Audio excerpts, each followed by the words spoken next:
Good evening, everyone, and thank you for having me. Also, thanks to Ravi. We are trying a different version this year, and the idea is for those of you who are either Instagen or right-brained, and you can self-select yourself into one or both categories or a mixture of both categories. It doesn't matter. We thought we'd sort of introduce the idea of the budget in a different way than might be commonly expected and that you might have seen before. As I keep saying, and I did say it in the little blurb as well, the gap between simple, simplistic, and profound is not very much. So for those of you who think you know it all, maybe you're the engineers who are not thinking about this in a profound way. And for those of you who don't know much or think they don't know much, you actually know a fair bit, because ultimately this is about human life and humanity in one way. And I hope I can make that come out. Speaking of humanity, I'm just going to start with a quick video. And I think it's a good place to start. It's a video by Yuval Harari. Some of you must have, of course, read him. And it's pertinent to everything we do, but I think specifically pertinent to the budget. So, now suppose I've managed to convince you, perhaps, that yes, we control the world because we can cooperate flexibly in large numbers. The next question that immediately arises in the mind of inquisitive listener is how exactly do we do it? What enables us, alone of all the animals, to cooperate in such a way? The answer is our imagination. We can cooperate flexibly with countless numbers of strangers because we alone, of all the animals on the planet, can create and believe fictional stories. And as long as everybody believes in the same fiction, everybody obeys and follows the same rules, the same norms, the same values. All other animals use their communication system only to describe reality. A chimpanzee may say, look, there is a lion, let's run away. Or look, there is a banana tree over there, let's go and get bananas. Humans, in contrast, use their language not merely to describe reality, but also to create new realities, fictional realities. A human can say, look, there is a God above the clouds, and if you don't do what I tell you to do, after you die, God will punish you and send you to hell. And if you all believe these stories that I've invented, then you will follow the same norms and laws and values, and you can cooperate. This is something only humans can do. So there you have it. According to Yuval Harari, it's our imagination and our ability to use fiction that distinguishes us from animals. And how better than that to introduce the idea of a budget, which for all practical purposes is a creation of man, and to many represents a fiction. So we can delve into that a little bit more. But the real idea here is that a budget is an imaginative representation of something, and what you have to capture is what is it that it is trying to represent. It's gotten completely absorbed in these numbers and nuances and detail and taxes and duties and so on, but you have to abstract yourself from there and sort of think about what is it that the budget is trying to communicate. We have with us the Finance Minister, Dr. Manmohan Singh, who has just come out of the Parliament, and we are very honored to have him here. And we do have a lot of questions for you, sir. First of all, how would you describe this budget in terms of its main thrust? Pranay, we are in a phase of restructuring our economy, of ensuring that the grave economic crisis which we faced when our government came into office is converted into an opportunity to give our economy a new sense of direction, so that growth rate can be accelerated, employment opportunities can grow at a faster rate, that our country is enabled to launch a second industrial revolution, a second agricultural revolution, that our country is enabled to integrate itself into the world economy in a manner in which we can take advantage of the opportunities offered by the new global economy while minimizing the risks of participation to the maximum extent possible. It is a budget which at the same time seeks to ensure that the process of restructuring must be such that it does not impose undue burdens on the poorer sections of our society. We are committed to ensuring that in the process of restructuring, the interests of the working classes, both in the organized sector and in the unorganized sector. We heard a little bit about the budget. Any guesses as to which year that was? 91? 91. You all got it right. It should be 91. I couldn't find the archives for 91, so it's actually 92. But the idea is that it is after the major reforms done. And interestingly, most of the reforms were done through 91 into 92, for those of you who follow economic history. So this budget, which was presented roughly in the early part of 92, that's the archive from that time, and Manmohan Singh was famously finance minister. So the first thought I'd like to leave you with, and I know that some of you are scientists, some of you are artists, some of you are writers. So the first thought I'd like to leave you with is that a budget is and should be a narrative. Now that's somewhat antithetical to the idea of a budget. Everybody thinks that a budget should be all about numbers, and that if there aren't 14 spreadsheets in the PowerPoint presentation, it doesn't quite constitute the budget. But a budget should be about a narrative, and you heard what Manmohan Singh said very clearly. He was trying to communicate what it is that they were trying to do with those budgets of 91 and 92 when there is a meaningful change in direction.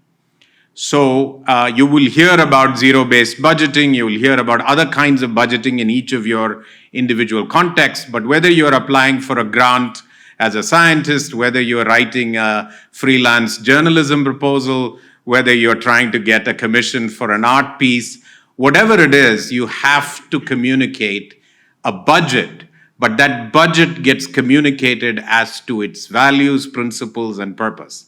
And too often, I think in the last 30 years, we've completely forgotten that bit. We've descended into a fog of spreadsheets. And I will present some spreadsheets of my own if you like, but you will see that devoid of the narrative, the spreadsheets and the numbers are somewhat meaningless, which is why what happens is there is this long speech, and it's gotten only longer by the year. And after the long speech, you have a gazillion pundits essentially trying to pick apart what it is was the intent of 90 minutes or 120 minutes of that speech, which then gets codified into, and I'll mention this more in a second, into what is called a finance bill and an appropriations bill.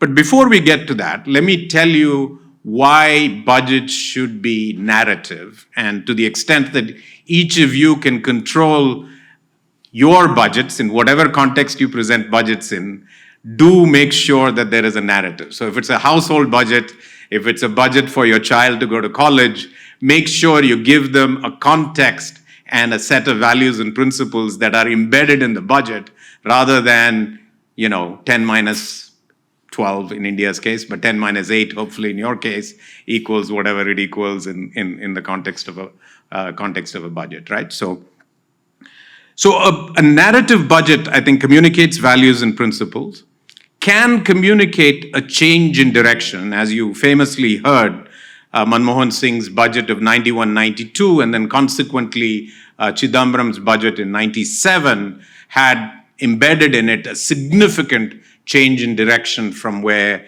India had come. Subsequently, the path has broadly been the same for India, and within that path there have been narrow tweaks, but it can occasionally communicate a change in direction. It communicates stewardship from one year to next, one administration to another, and one generation to the next. I think this last point about one generation to the next will actually become even more relevant, as at least parts of our budget will go green. And if you now look at, for instance, the European Union budget, which is over and above the budget of the individual 27 countries, the European Union budget actually sounds like what I would call a postmodern budget. It's a postmodern budget in the sense it has embedded in it things about the environment, it has embedded in it things about how to get people to work together and so on, and very little about the standard roads and airports and all of that good stuff that are typically the purview of individual national governments. So I think governments will begin to evolve towards this idea of stewardship, partly held to account by us. Hopefully they will. Let's see whether that happens. But I do think as democracies mature and as some of these, mega questions of our time, climate change and the rest, become part of us even more, we will need this stewardship from one generation to next. I think budgets need to put themselves in the context of the listener rather than that of the speaker. I can give you an entire supply side presentation here on revenue deficits and primary deficits and what we can do with the macroeconomy and how we should adjust the rupee and why the liquidity facility is not enough in Pakistan today and so on. But that's completely from the point of view of the supply side, if you will, the side that is actually doing a lot of the thinking and the action, whereas it's devoid of the context of the listener. Of course, we have a representative democracy. The representation comes from each of our MLAs and MPs in their respective legislatures. But that said, those people technically represent our point of view, which is why when this is communicated, it is rather important that they understand the full context of how it impacts the speaker. We flirted with this idea of two things. One, that we take into view the idea of the citizenry, and two, that we take into view this idea of outcomes. But so far, both of those have been, I would say, more fantasy than reality. Hopefully we can get more of outcomes and more of inputs from citizenry before we make the budget. Now, the process of making the budget in India does involve asking groups of people what they want. But the groups of people essentially feather their own nest almost all the time. So it's very difficult to unpack what is good for the country versus what is good for one affiliated group. Now, you could argue in political democracies that a bunch of groups that sometimes cancel each other out is one way to practice democracy, but often it just ends up cut down my rate, cut down my this, I'm having difficulty, I don't care about the other guy. And there is a limit, and somebody has to parse through that and actually make a decision on how. Last but not least, as I said before, a budget has become an accounting, but for a political democracy, a budget must become an account, not an accounting. And I hope the semantic of that difference is clear to you all. By an account, I mean you hold the government responsible, you hold the government to account.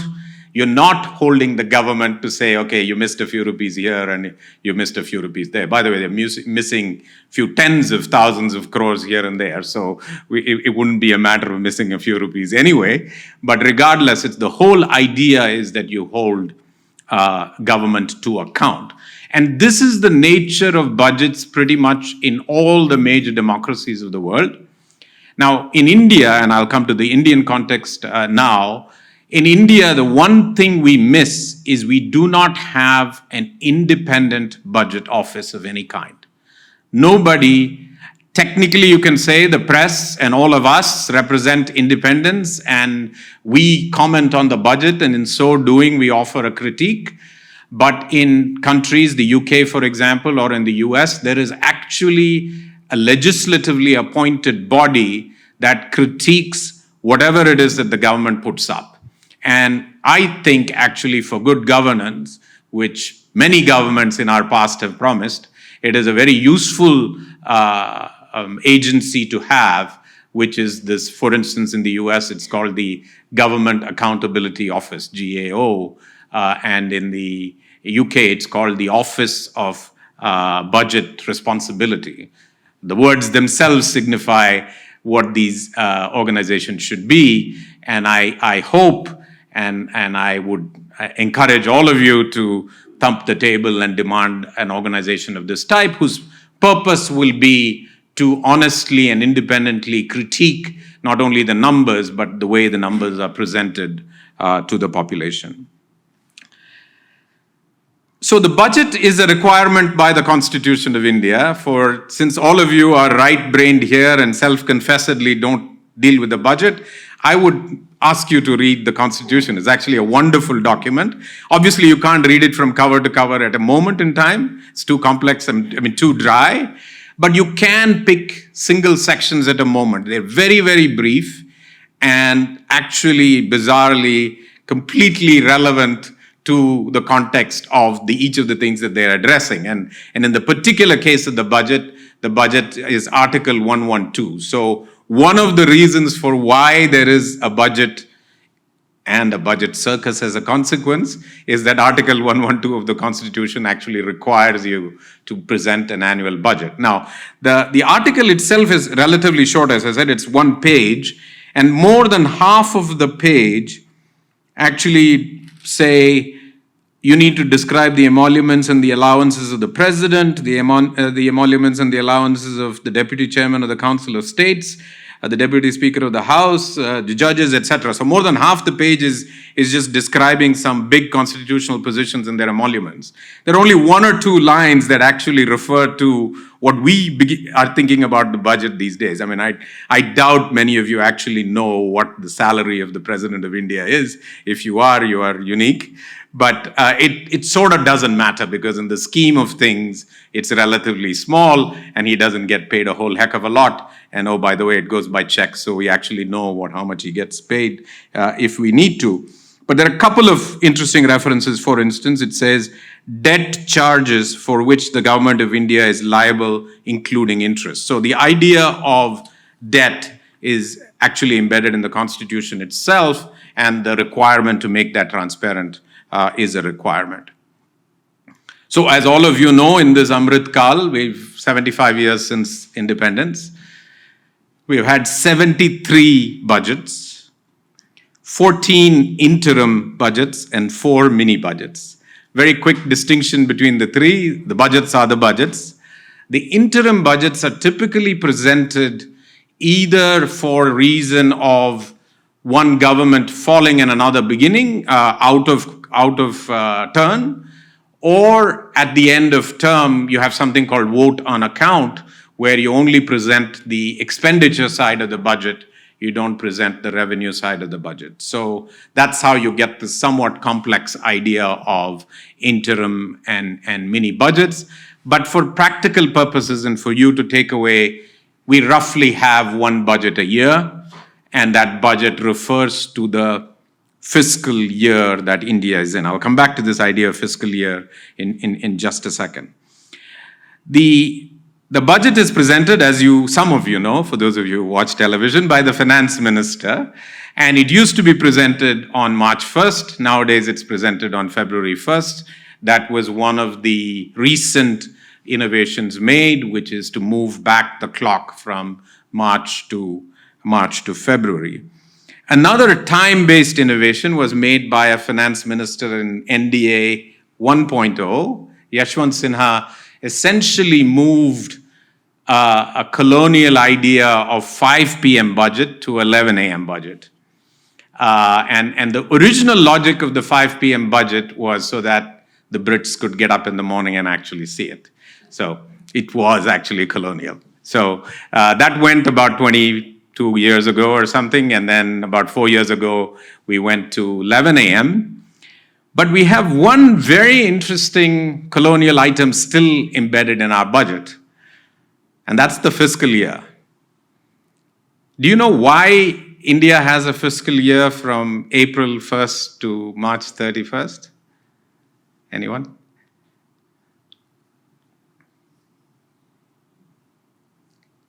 Actually, this almost goes back to biblical time. It comes via the Brits, of course, but it goes back to biblical time. The reason is that the world had a Julian calendar until well into the 1500s. And the Julian calendar actually miscalculated the number of days. And the Julian calendar switched to a Gregorian calendar in Catholic Europe in the 1500s and in Protestant Europe in the late 1700s. And so since 1780 or something like that, the UK has had a fiscal year that officially runs, only the UK can do this, from April 6th to April 5th. And in order to keep it roughly the same, India went to April 1st to March 31st. So the link is Julian to Gregorian, Gregorian to UK, UK still operating on April 6th to March 5th, April 6th to April 5th, and India now operating from whatever it is. Now, after the fact, there has been the following justification that it has something to do with India's harvest season. I don't know how many of you have actually farmed, but India's harvest season has nothing to do with April 1st. Even the Rabi crop comes afterwards. And the rains, of course, come afterwards even earlier. Nowadays, with climate change, the rains, as many of you know from Bangalore, come in August, not even in July. So there is no real link to either the monsoon or the Rabi crop, and actually based on this British idea. And I'm surprised none of the folks have picked this up and made this an Oxford Union debate where Sashi can do his thing. Nirmala Sitharaman is first, second, third woman to be finance minister. Any guesses? Okay, second after Indira Gandhi, first. Okay, actually both of you are right. Indira Gandhi actually held the portfolio only because, she was kicking everybody else out of the Congress at that time. This was the time of Congai in the late 60s. So really, Nirmala Sitharaman is the first female finance minister of India. She's held it now for nearly 4 plus years, and she will present it again in 2 days. Couple of interesting stories about the budget. It comes from a French word, not baguette, but bougette. And the word bougette actually means a leather purse for coins. Of course, some part of that is offensive to an NDA government, particularly the leather part, and therefore it had to be changed. The Indian word for ledger is Bahi Khata, and therefore you famously read about it in the newspapers a few years ago that she went to using a Bahi Khata, which is essentially like a red jhola with a tie. Of course, Chidambaram quipped that it's no longer relevant because you really should be taking an iPad. Which, by the way, she did last time, and most likely she will this time as well. And as you will see when we put up something, the Indian budget, and even more so than budgets of the UK and the US, and I think interestingly more so than them, actually presents summaries and color charts understandable to everyone, unlike Australia, US, UK. Australia, US, UK have dramatic independence about their budgets, have extraordinarily good economic analysis of their budgets, but do not have citizen-friendly presentation of their budgets. India has solved the last problem, and I'll show it to you in a second. So the budget speech itself is presented as Part A and Part B. Part A is, as you know, the context for the budget, as well as some of the major schemes of government. And Part B usually goes into the the tax rates and everything like that. I'll come to taxes in a second, but very broadly, there are two types of taxes. There is what you all pay called income tax, and there is indirect tax, which is GST. Now, some of you may be subject to the daily horrors of GST as a operating business person, so it is tough to actually comply with those requirements. But if you're not, you're very happy because you don't have to file every month and keep track of everything you make in a very complicated way that it demands. But those are the two principal components. I'll come back to why we have that and how it's comes together. So that's the budget. At 11 a.m. speech on the 1st of February. Hopefully it's not a weekend. If it's a weekend, they make a slight adjustment by a day or so. And it is presented before the Lok Sabha. And the money bill and the appropriations bill, which are really the underlying documents. The speech itself is a television artifact, if you wish. And the underlying documents see the light of day. They actually come right after the finance minister's speech, but are allowed to be tweaked with feedback, because the moment it's out in the public, there's a lot of feedback about the detail, and then there is some tweaking on the detail, and then that gets presented to the Lok Sabha for adoption by April 1st. So that's typically the process of how a budget comes to be. The one last thing I should mention, we were all a little worried that something called the halwa ceremony had gotten abandoned last year, but it has made a comeback this year. I was trying to figure out what halwa it was, but I couldn't figure it out with the little picture. I have an idea that it's either moong dal ka halwa or wheat halwa, but wheat halwa, as some of the chefs in the room might know, takes a very long time. So given that, maybe it was only a moong dal ka halwa. But anyway, such as it was, there is halwa this time, and that halwa gets distributed to the finance ministry officials approximately a week before the budget is presented. And the logic of that is, in that week, they're actually sequestered. They don't go home, they stay there, and the budget documents get printed in that 1 week, and presumably the halwa has to last them that entire week. Okay, now I have to get a little bit into numbers, so you're going to have to forgive me. There are a lot of nuances in the budget. We'll ignore most of those, but one thing that I think all of you need to know is how many zeros in a crore? And you can't answer. Looks like you're on the 7. How many zeros in a lakh? How many zero in a lakh crores?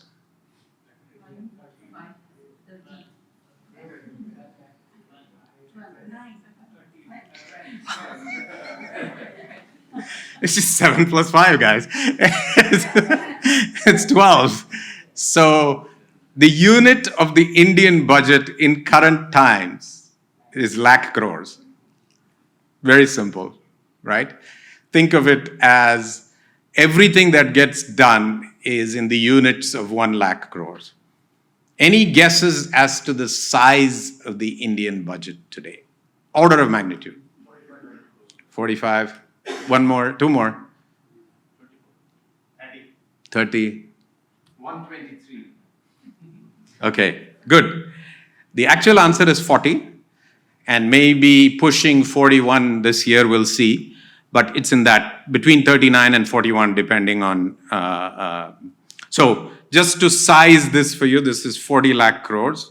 For some of you who think in dollars, that's $500 billion roughly in today's exchange rate.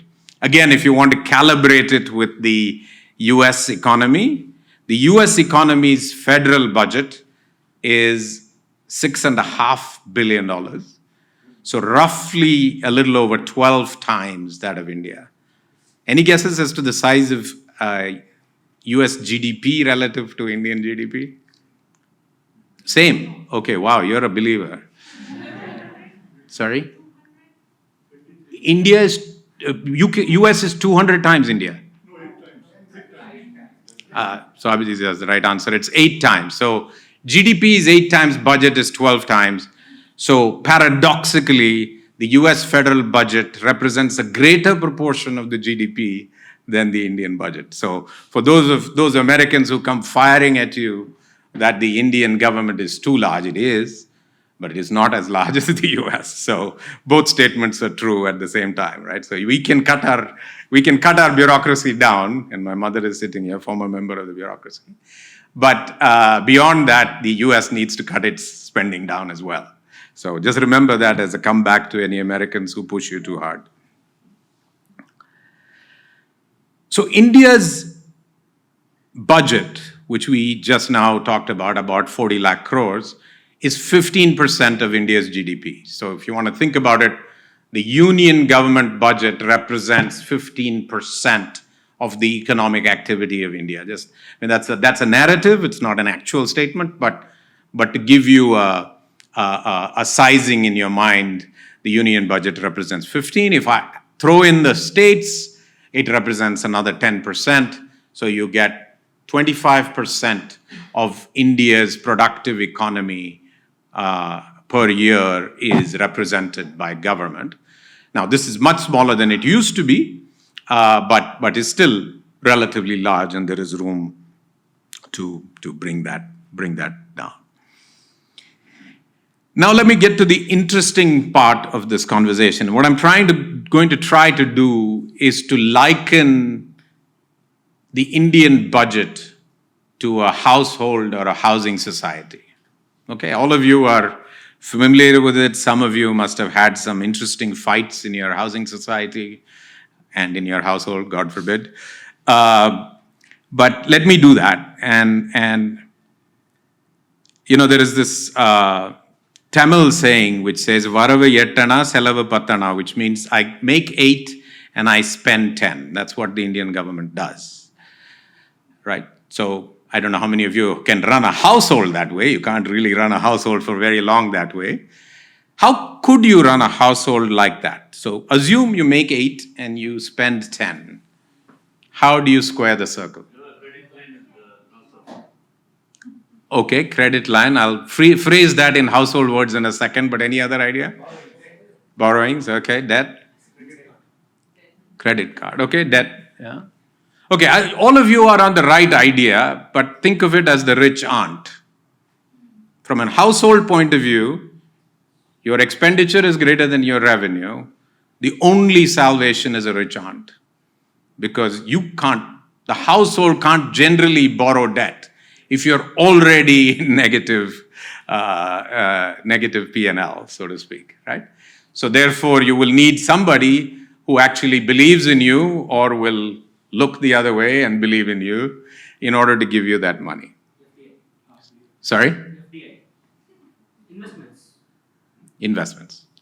Oh yeah, so that's the other way to make some money is you actually have something actually invested and the return to that investment contributes. So that's actually a useful input. Okay, anything more of that ilk?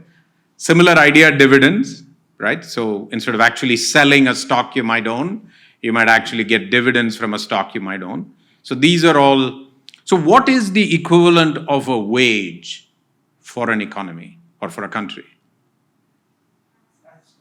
Taxes. So the parallel between wage and taxes is identical. So that's the way a country makes its income on an annual basis is taxes. And a lot of the budget debate comes because this tax base in India is modestly small. It used to be small. Now it's modestly small. It's actually improved a little bit. And that improvement is helpful to the context of the budget. So two things happen. One, as the economy grows, you get more taxes. So assume for a minute your economy was 100 and it was giving you 10% in taxes, that's 10. If the economy grows to 12 and it gives you 10% in taxes, now you have 12.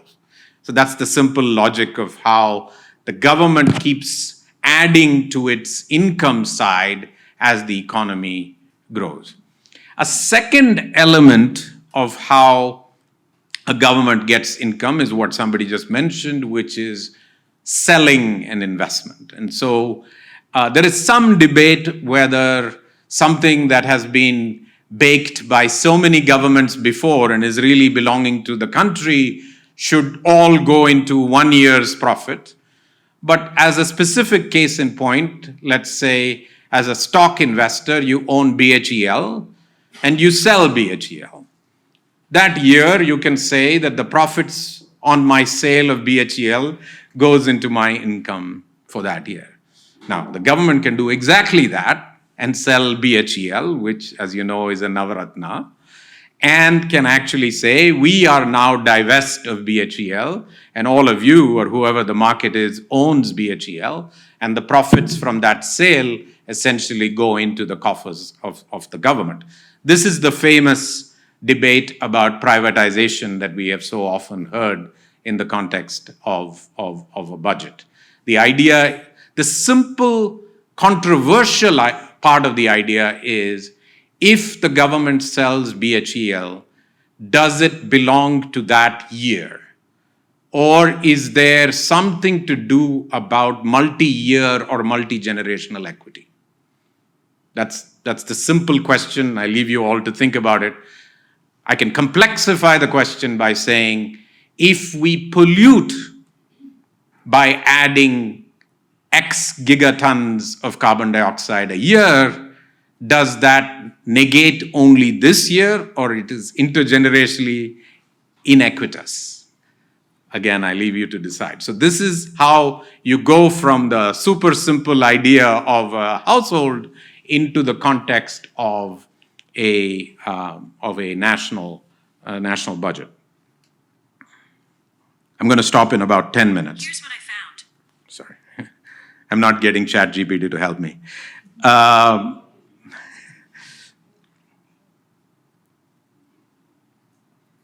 Now let's get to the other side, the expenditure side. Any household inputs as to the largest part of your income goes to what? Rent, correct? Yeah. Usually. Rent, education, health, right? Now imagine we live in a really tough city where you actually need security cameras and security people. Now I'll go from the household to the housing society. Now the housing society, now we need all of that. We need cameras, we need security personnel. And as all of you know, security personnel are galloping in cost thanks to a minimum wage document that comes from the Karnataka government at ununderstandable intervals, right? How do you fund that? That is defense.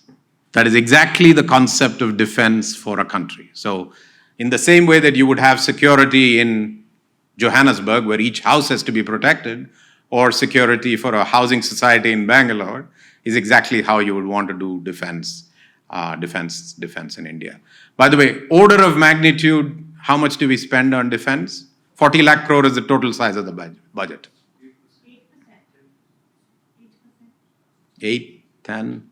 Actually, numbers are quite correct. I think the actual number is closer to 9, but doesn't matter. It's sort of in between 3 to 4 lakh crores, 4 lakh crores this year, most likely on defense. So it's a pretty sizable number. Still not enough for all the incursions we have on our borders, perhaps, but still a pretty sizable number. And that number, as a percentage, has gone down over time. The first budget in India, I think you may know this answer, I don't know. I actually don't know the answer, but I would venture to guess that the first Indian budget presented in 47-48 probably had 50% allocation to defense. Simply out of the compulsion that we needed to organize something before it all went to seed. Both the revenue side and the expenditure side embed this notion of debt. The rich aunt makes its presence on both sides. The way it does is on the income side, you just borrow a new lot. So you just say, my outstanding to my rich aunt was 100 last year, the outstanding to my rich aunt becomes 115, which is typically what it is this year in India. And therefore, that 15 comes in as income for that year. And on the expenditure side, I have to pay for all my past sins. So I have to pay the interest on everything I borrowed from the aunt in the past, as well as what I borrowed from my aunt this year. So that's the way the comparison works. And just to give you a sense of how that 40 breaks up, the 40 breaks up roughly as, and forgive me for my somewhat poetic license here, 888. Tax from individuals, tax from corporations, and tax from GST. So 24 of the 40 comes from these three taxes.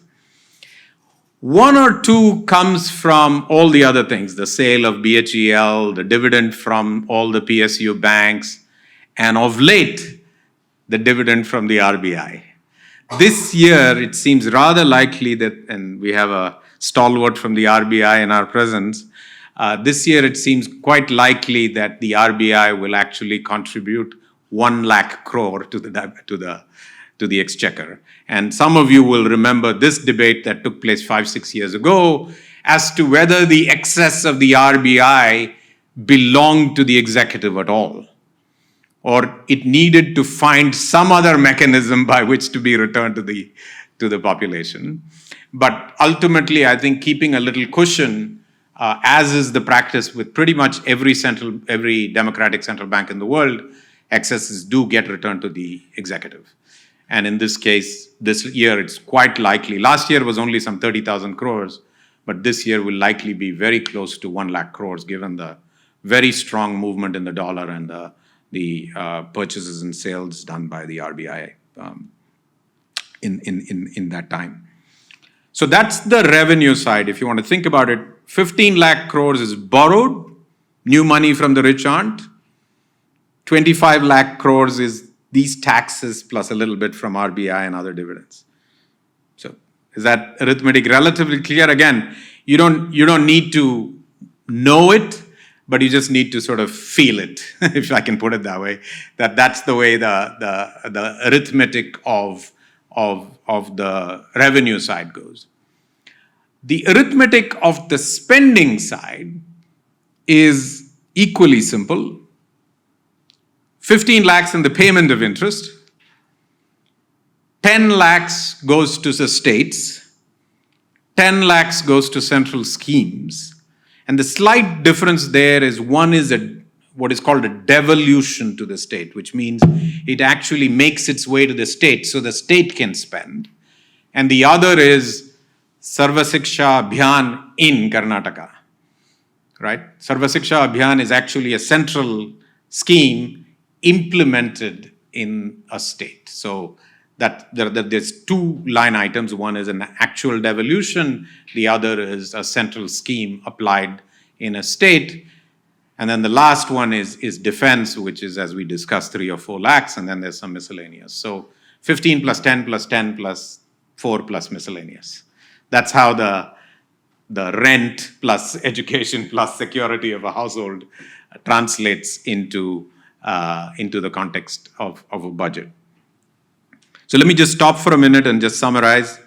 Indian budget is 40 lakh crores, roughly 15 is new debt, roughly 15 goes in servicing the old debt and the new debt, but mostly the old debt.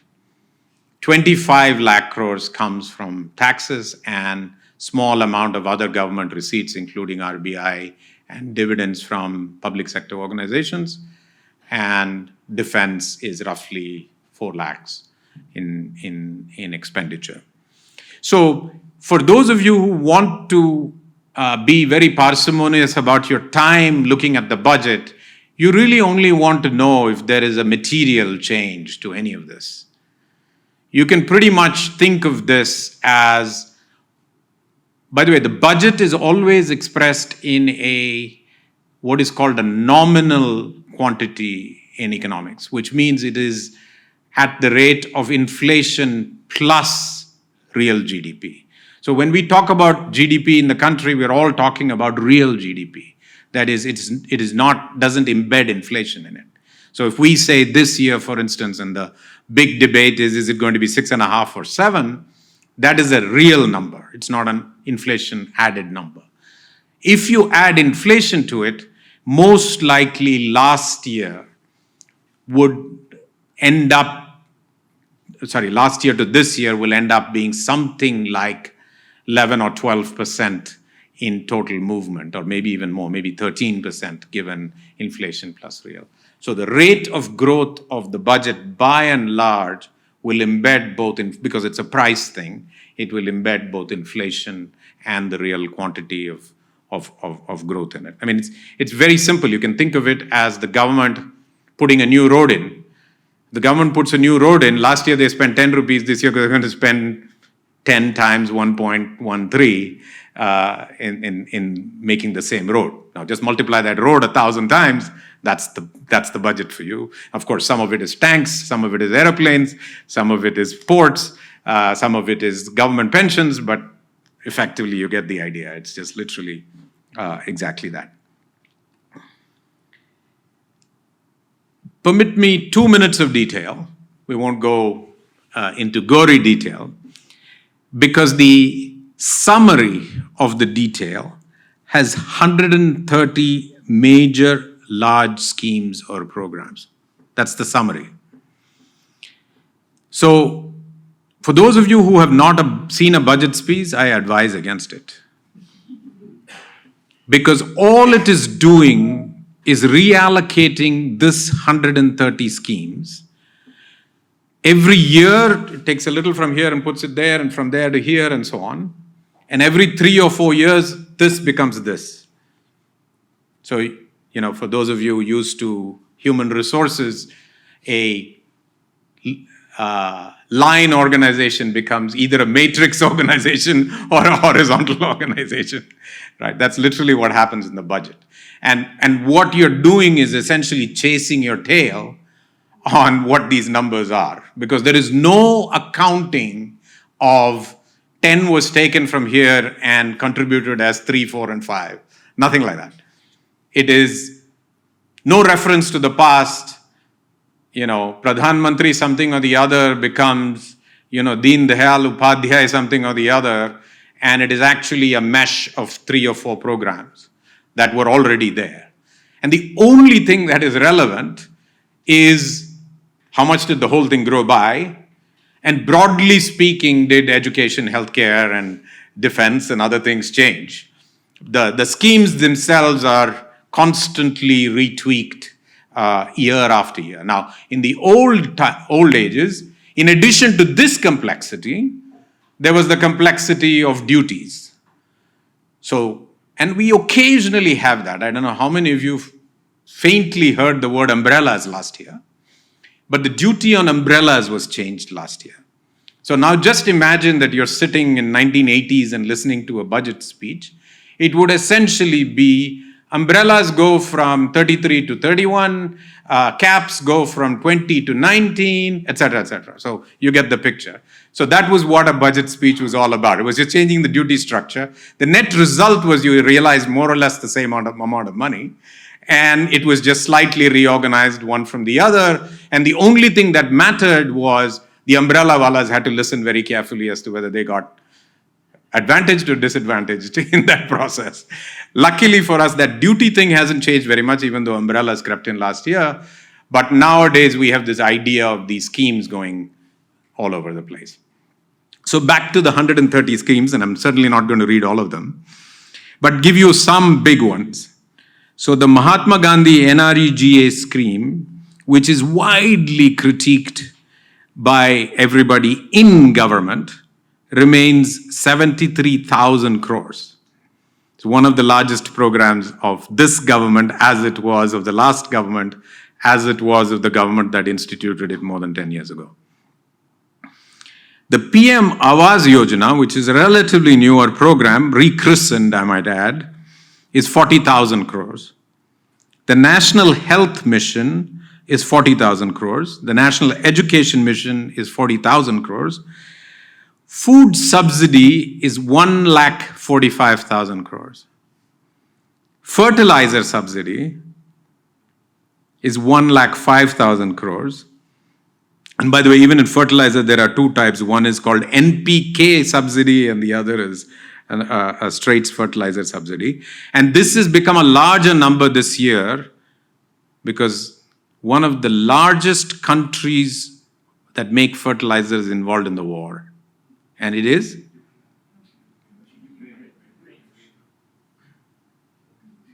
Belarus. So Belarus is one of the largest potash producers in the world. And therefore, the fertilizer subsidy, I don't know, I have not calculated the actual number, but likely to rise quite substantially from 1,05,000 crores. PM Kisan is 68,000 crores. I was myself surprised by this number. The Rural Drinking Water Mission is 60,000 crores. NHAI, 1,35,000 crores. Other roads, particularly the Gram Sadak Yojana, is 65,000 crores. Metro projects, 20,000 crores. So think of these schemes, appropriately called schemes, as in the tens and thousands of crores. So budget is measured in lakhs of crores. The big programs are measured in tens of thousands of crores. The biggest of them may be a little over a lakh. And if you really want to get into the nitty-gritty, statues are approximately 100 to 200 crores. Which is, by the way, the same amount we contribute to our eminent institutions of eminence. So the Indian Institute of Science roughly gets the same amount as the Sardar Vallabhbhai Patel statue. So there we are. What is the real meaning of a budget? Ultimately, the real meaning of a budget is that it is a signal to the country. Nothing more. And you're not missing much if you don't capture this gory detail. You just have to capture the essence of it. So look for the essence of a budget, because everybody, Manmohan Singh, Nirmala, it doesn't matter who, are all attempting to communicate to you something about what it is that they're doing. Now, in all this noise and chatter, you probably missed the most significant contribution that the NDA has been making over the last 8 or 9 years, because they don't spell it out. The most significant contribution that the NDA 1, 2, and 3 have actually made to the Indian budget is, by and large, they have tried to reorient spending towards capital formation. So they have tried to limit spending on, the household example would be spending on ice cream, and instead putting it on a bicycle or a sewing machine or equivalent, right?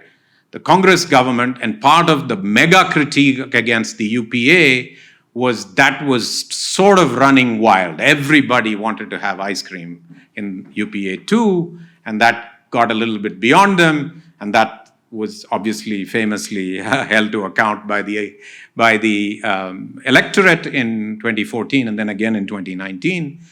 But this is a positive feature of the NDA and actually manifest in the way they approached the pandemic itself. They were reluctant spenders in the pandemic, which has actually turned out to be a somewhat decent response, at least financially, a somewhat decent response to how to attack a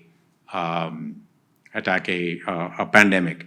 The Western governments, in contrast, were irreverent spenders. I mean, it just went off deeply, and we're paying the consequence worldwide a little bit as a consequence of that. But their idea was, our democracies cannot even take a little pain, therefore we need to liquefy everybody. And they sent checks in the mail to everyone, including people who didn't exist, which is a age-old Indian tradition, by the way, but which is rediscovered by the West in the pandemic. With that, I will stop and we will go to questions. So thank you. Firstly, thank you. I think this was a great refresher for me personally on the basics and I think some great trivia as well as about the budget, which I personally didn't know of. So I think that was very helpful. I think one question that I had for you, which is specifically on this budget, given I think not just the Indian economy but economies around the world are going into fairly gloomy times, fairly uncertain times. What are you really looking for in this budget? Hi, my name is Muthu Kumar. There's two questions here. I hope I can ask. One is that in the corporate setup, we talk about debt equity ratio. Is there any equivalent in the government? Because people borrow and spend. And number two is, let's say the government allocates 1,18,000 crores for whatever defense or highways or something. But at the end of the year, how much have they actually spent, and does it get accounted somewhere? Does the public get to know this? Yeah. Two good questions. So the first question is related to is there some notion of too much debt? How do you metricize debt, particularly as it relates to, say, a corporation where it might be debt to equity? Another way of thinking about it might be, if your income is 100 in the household, how much can you borrow from your aunt, right? Usually the way that governments metricize this is two different ways. One way is overall debt to GDP. So, for instance, I don't know how many of you have followed the long-term charts, but for the first time, American debt to GDP has crossed the highest ever number following World War II. So this is just this year. And this October, just now, America has gone into what is called a debt ceiling. So some of the political negotiation is just playing politics. But beyond that, this idea is you can't keep on going. Now, America survives this, and this is a topic for another day, partly because the dollar is what is called the reserve currency of the world. And we can talk about that offline, but just think about it as the household here has the pedigree that goes back a long time. So they're really reputed, right? The TVS family from Chennai or one of those. And therefore, ordinary rules don't apply to them. So same way, ordinary rules don't apply to America because it has the reserve currency. But famously, ordinary rules applied to the UK, which is partly why someone from with a Bangalore link has become now the Prime Minister of the United Kingdom, because the immediately prior Prime Minister muffed the whole idea of debt to GDP completely. She had no calculation of how debt to GDP would change by slashing tax rates. She just went in, guns blazing as a new Margaret Thatcher. And that was all it was doing, was cutting the tax rate. And there was no equivalent reduction in spending. And everybody said, we're going to have to raise a heck of a lot of debt. And the British pound actually collapsed by 20% from before to after that person. So there is that limit. The second way that budgets keep track of the debt equity, or the idea that how much debt is credible, is this idea of a fiscal deficit. Most growing economies run a fiscal deficit that could range from 2 to 5%. India very often runs those numbers. Last year famously, because of the pandemic, it was 6-ish. I'll partly answer the other question that you asked. I expect the budget deficit to have use an economist term, a 5 handle.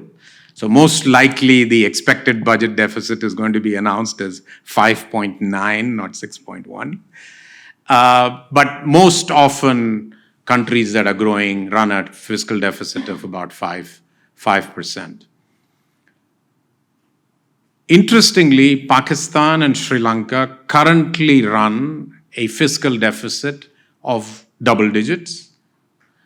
And Sri Lanka has already defaulted, and Pakistan is minutes away from defaulting or being bailed out. We don't know, one or the other, by the IMF. So we'll see.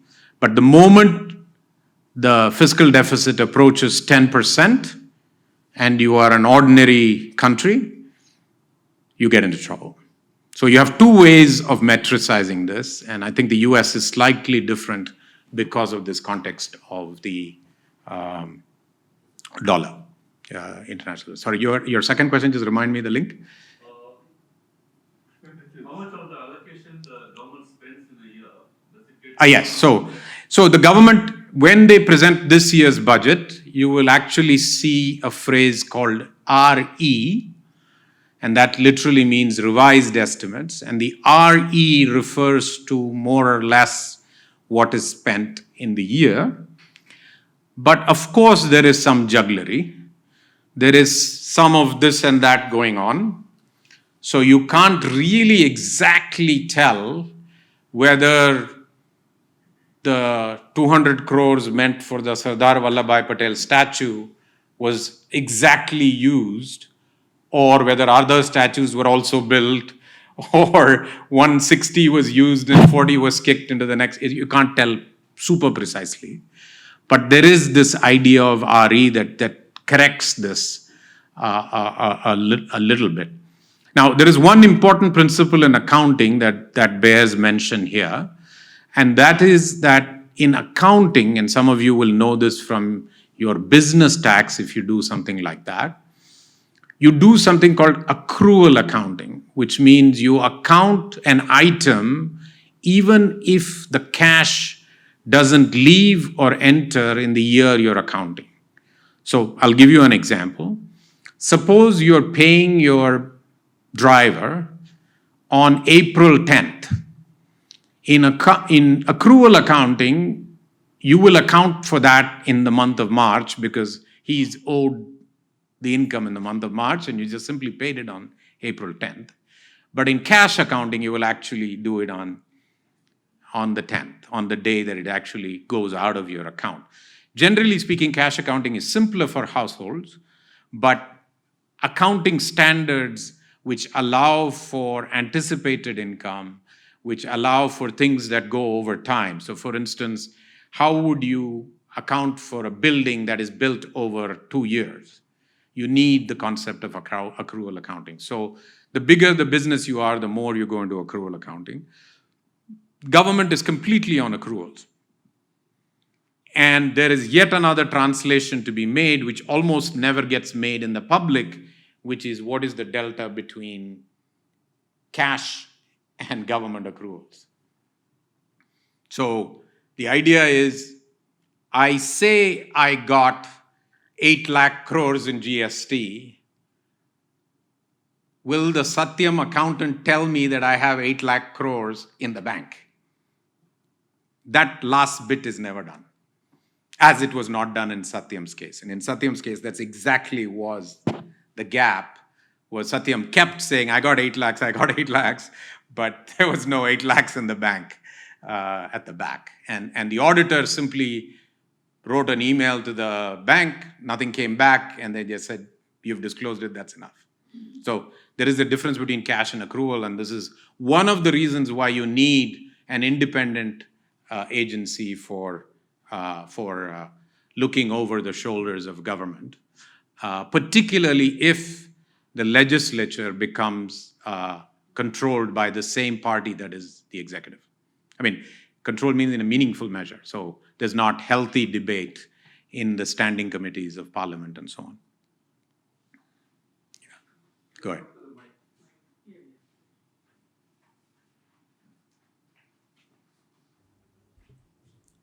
Hi. Thanks for giving a broad overview of the budget. Correct me if I'm wrong, so the budget is a fiscal exercise, and what the RBI does every 3 months with the rates, that's a monetary policy exercise. Is that true? And so what's the link between these two? Is there a link which exists between fiscal policy? By and large, not. that is what is meant both literally and metaphorically by the independence of the RBI.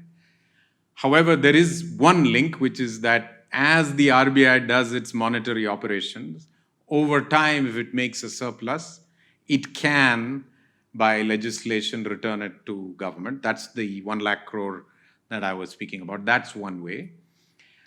But there is an indirect link. And the indirect link is that the more the government is profligate, the more the government spends without reason, the more heavy lifting the RBI has to do to keep inflation in control. So I'll give you a couple of examples. The Pakistan crisis, and all of you mentioned 1991 in India. The 1991 crisis in India happened in the second half of the 80s, not in 1991. It ended in 91, 92. It began with the Rajiv Gandhi governments before. And the Rajiv Gandhi government and the one before it began this process that has actually been the exact same process that's been going on in Pakistan and Sri Lanka, which is successive governments have been very large-hearted with their populations without any idea about where that money is going to come from, and have substantially funded that in both Pakistan and Sri Lanka's case with debt from China, debt from dollar instruments, and debt from Saudi Arabia.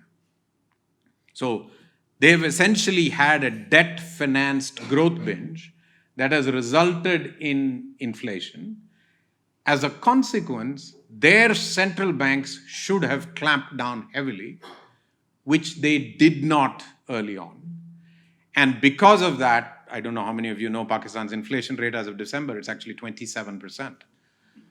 Because, there's a limit to how much their central bank can clamp down without becoming, the villains of the peace. And so they are in a political democracy, or in a democracy within quotation marks. So that's the link. The link is indirect. But I think you bring up an important point, so please take a seat. The important point is that over time, these budgets will actually mean more, and to each of you, more indirectly than directly. And by indirectly, I mean, what is the general growth rate of the economy, and how much growth rate is possible at ordinary or low levels of inflation, because then me as an individual, me as a business can thrive. So the indirect implication of the budget is more important as we mature as a democracy than the direct implication of the budget, which is, scheme A going to scheme B, going to scheme C, and duty A changing to duty B, and so on. So thank you for that question. Yeah, sorry, she's here already, please. Yeah, thank you. I actually have two questions. Please. The first one is around the period of a budget, like before, prior, and during and after. There's a lot of buzz in the stock market. So I just wanted to know how the linkage between stock market and budget works, and what do investors actually look for in the budget? That is number one. And number two, I was just curious because you mentioned the umbrella duty. What exactly happens in this analysis where out of hundreds and thousands of things in a consumer basket, how does the government actually come down to an umbrella or something like that? I was just curious about that. That's a good one. So I'll answer the second question first. So think of it this way. There are the umbrella groups. This is both the right word. The umbrella group, the groups of umbrella people are always approaching the government. So the umbrella walas are doing it, the Kolhapuri chappal walas are doing it, the you name it, the PVC pipe walas are doing it, the cement walas are doing it. So there are not hundreds of thousands, but 7,000-8,000 affiliated groups that are constantly in front of. And the way this works is not all of them get an audience with Finance Minister. She would be doing nothing else, which that's all she was doing. And they listen. It's, there's some 20 guys listening to all this. And, we have an open door policy. So the joint secretary and the deputy secretary, everybody's listening. One joint secretary squeezes this in and it literally misses scrutiny. This is literally what happens. Is how an umbrella gets into the budget. So it's not a great metaphor for how budgets get made, but that's how it is. I mean, the finance minister has no clue about umbrellas, honestly. So she, and not about the industry of umbrellas, the P&L of umbrellas, the export dynamics of umbrellas. I don't think she knows anything about any of that. And it just squeezes in by some mistake of somebody, and it's just too many pages for anybody to read, and it's there.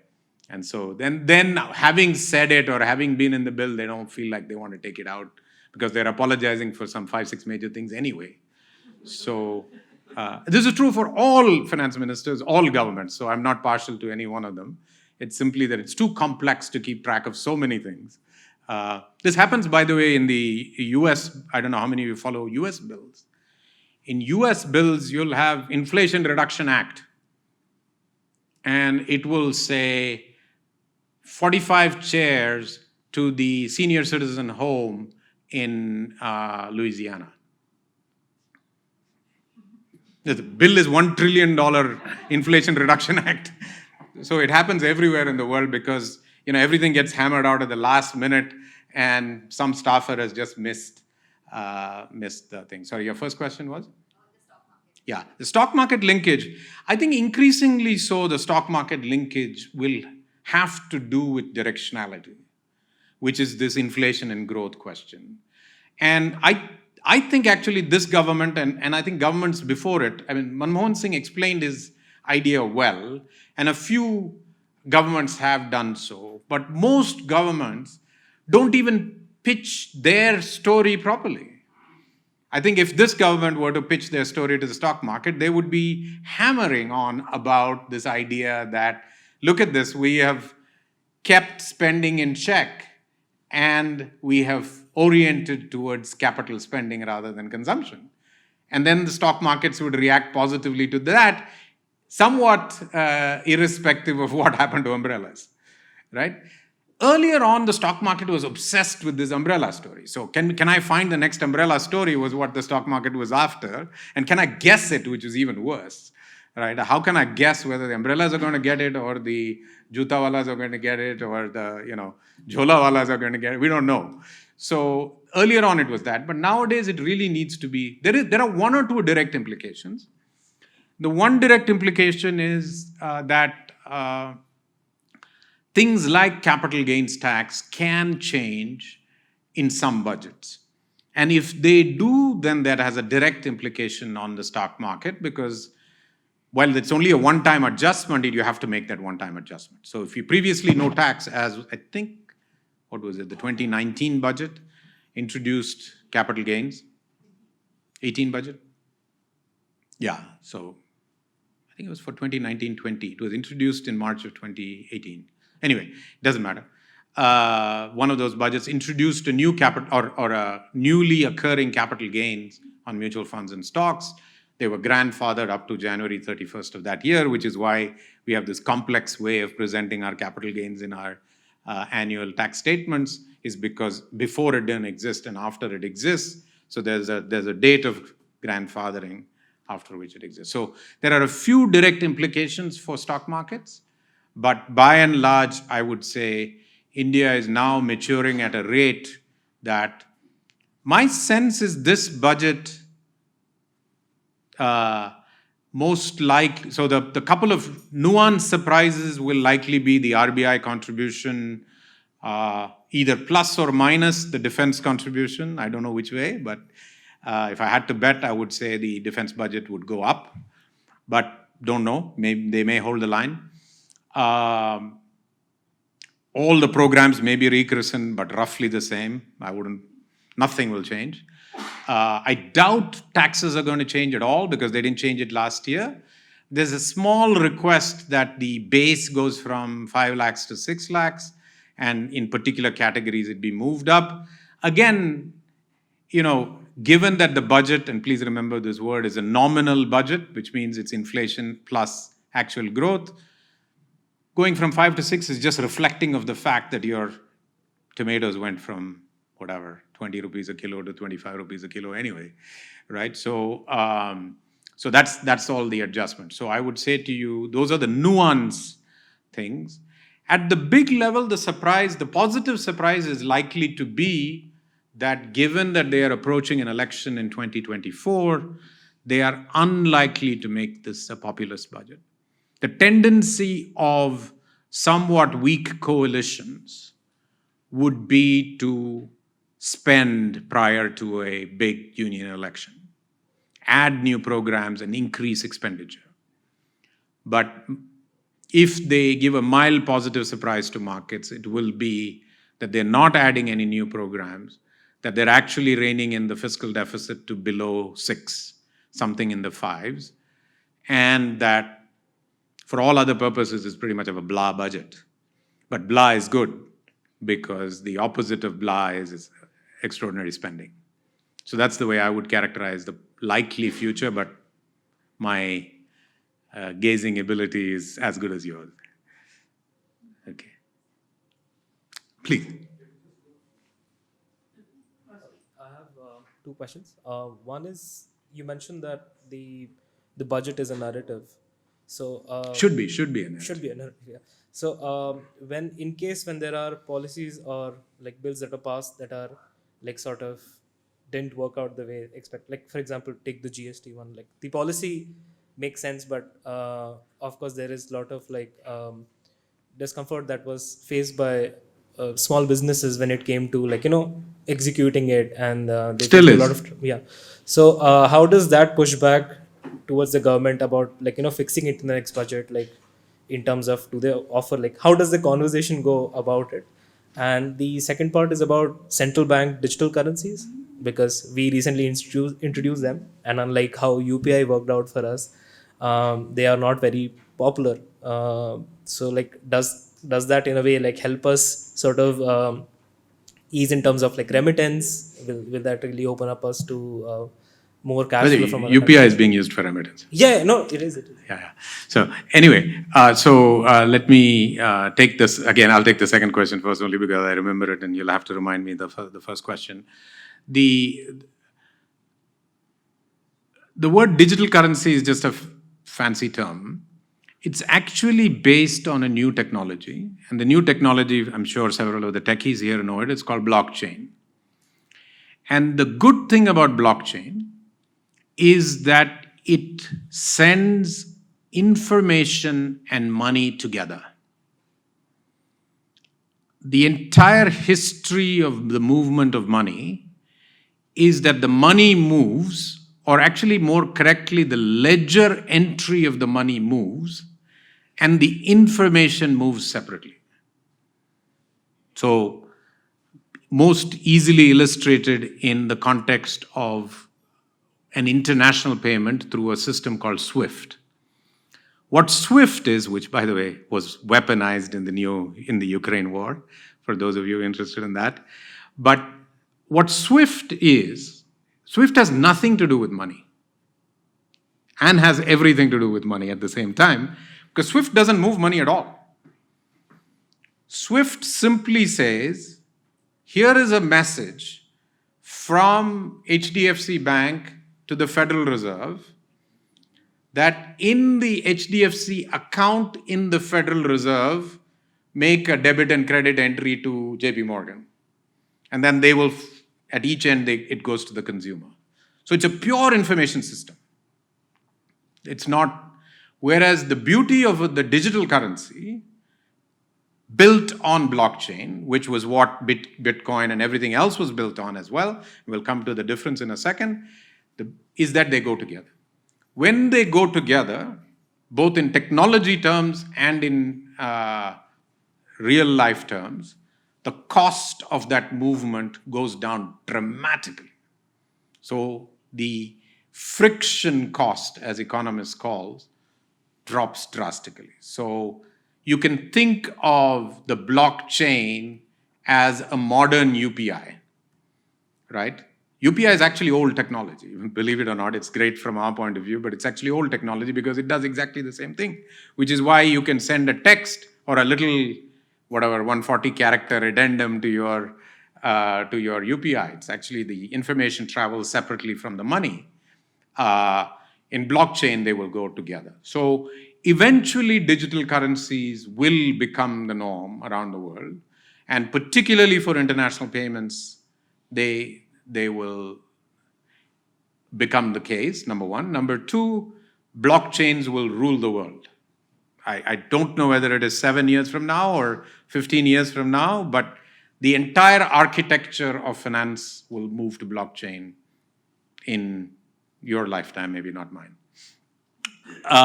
Sorry, your first question? That was the narrative bit. Yeah. Will the past that are not executed this thing, how does it move? Yeah, this is by the way, reform does not only take place through budgets. Most mature democracies, reform actually takes place completely outside budgets.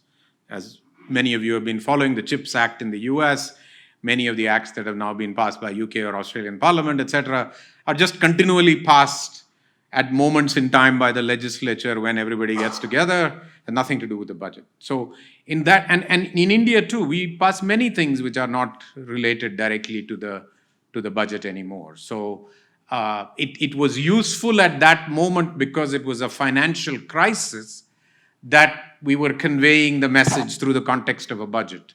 But the Gram Sadak Yojana or this or that, the money can come from the budget, but the actual communication can happen in Man Ki Baat.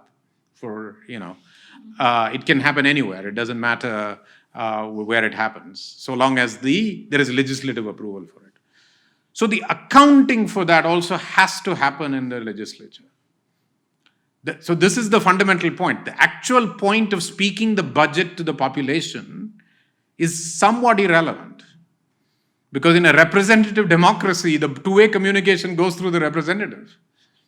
I mean, you're not telling the Prime Minister that you dislike, this scheme being reoriented this way. If at all you have that opportunity, it is through your representative. And that representative must make their voice heard in what is called the standing committee for that purpose. And that's the only way when the money bill is debated in Parliament that you can get. Now, this has been a very dysfunctional system in India because the feedback and the critique loop has been scattershot. So some things are heard and deadlines are postponed. I mean, income tax form is not out, therefore we can't file by July 31st. Widely heard. But that, why do you collect, such a large TDS? So the whole point of TDS collection, say on foreign remittance, for instance, is to know who's making the foreign remittance, not to catch that amount of money. But you say 7.5% TDS on LRS. Nobody has questioned that. It should be just 1%. Or it can be 0.1%. We live in a tech world. Right? All you need is to get the 0-1 flagged for those of you in the tech business. Once you get the 0-1 flag, then you know who's making the payment. Then you can demand the tax out of them. Whereas what the government is actually doing is financing from the citizen.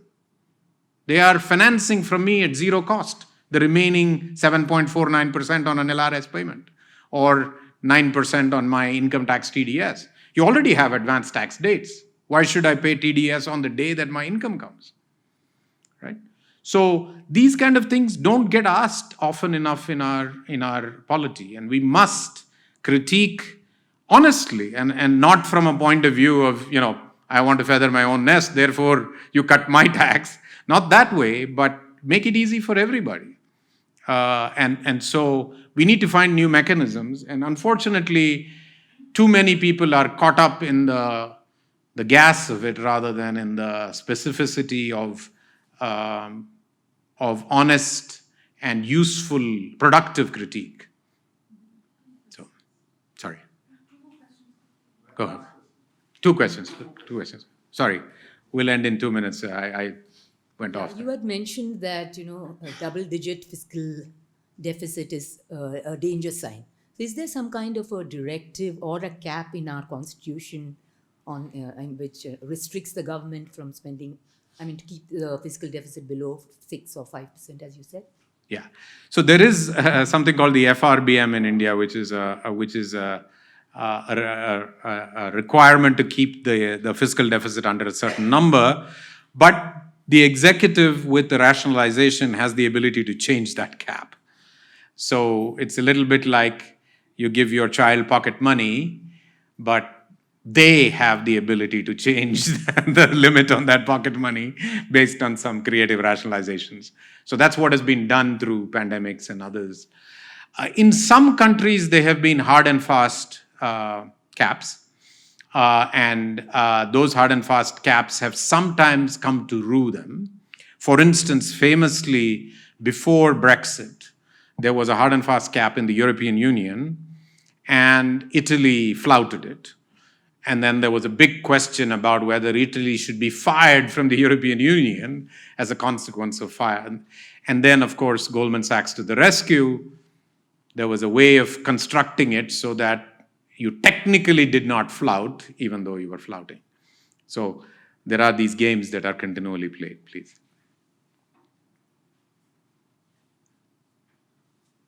I'm actually the example you've used of the household, and then that's really interesting. And I'm just thinking of the aunt and the household, and the aunt is what the household would aspire to become, right? She's the one who has the money, and she's the one who's lending and earning interest and everything. So as a developing economy, we are where we are. Is there any developing country which actually crossed over? And I mean, especially considering that you're saying there's no accountability, you can't really check what has been spent, considering the fact that so many people just flee the country having, taken so much money away and all of that. I mean, how does the country really grow and move? Because the intentionality in a household is very, very clear, right? It's all in the house, you're working hard, you're putting money aside, you're saving, you're growing, and eventually you're going to... I got it. Everything is messy, including the household, as you perhaps know, right? You give the money to your maid because the fellow drinks it all away. So the same kind of mess is there everywhere. So that's number one point. The second point is, please don't take away that I'm cynical about what India has done. India has done a lot. India has gone from poverty levels of 50% of the population to poverty levels of 15% of the population. Now, 15% is 15% too much, but it's still 35% lower than where we started. So we have achieved a lot. It's a messy, less than what will be optimum or desirable, but still way better than nothing. I mean, Pakistan and Sri Lanka are witness to that, right, at this specific moment. So please don't take away that this is a bad place to be. This is a less good place to be than we could have been, but that's the notional idea. So that's the second point. The third point is we are becoming richer. We have gone, per capita terms, from income of less than $1,000 to nearly $2,000 and are on our way to middle income. Many countries have made this transition in sort of our contemporary lifetimes. The first such country was Japan. And subsequently, a lot of the so-called tiger countries, Taiwan, Malaysia, Thailand, Korea, famously, have done it. And now China. Right? So India can be the next one and is on path to be the next one. Exactly when we get there is what we are debating. So you can do the corollary, but we'll end with that. Go ahead.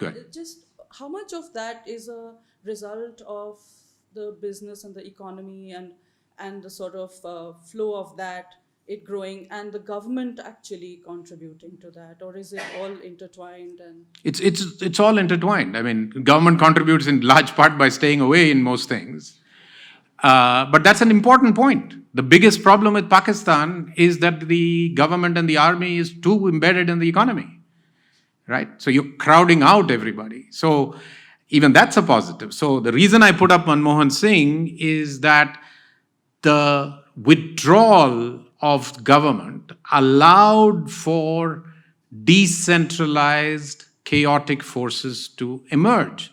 And in that decentralized chaos, is the beauty of both political India and economic India.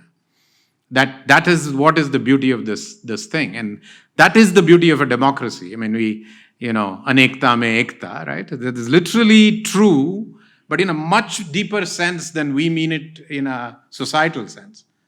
If you go into deep economics, economic complexity and decentralization is the solution to real wealth. And that's what Western countries have achieved, because nobody stops you from spending money on going to the moon. Nobody stops you from wasting money going to the bottom of the earth, which actually some people have recently done, bottom of the oceans, and so on. So you do whatever you like. Some of it works, some of it doesn't work, and that's how you get sorted out in the market. That's literally what has begun to happen in India in great measure. It can continue further, and that's hopefully what we will do. With that, we'll close, and thank you very much for listening.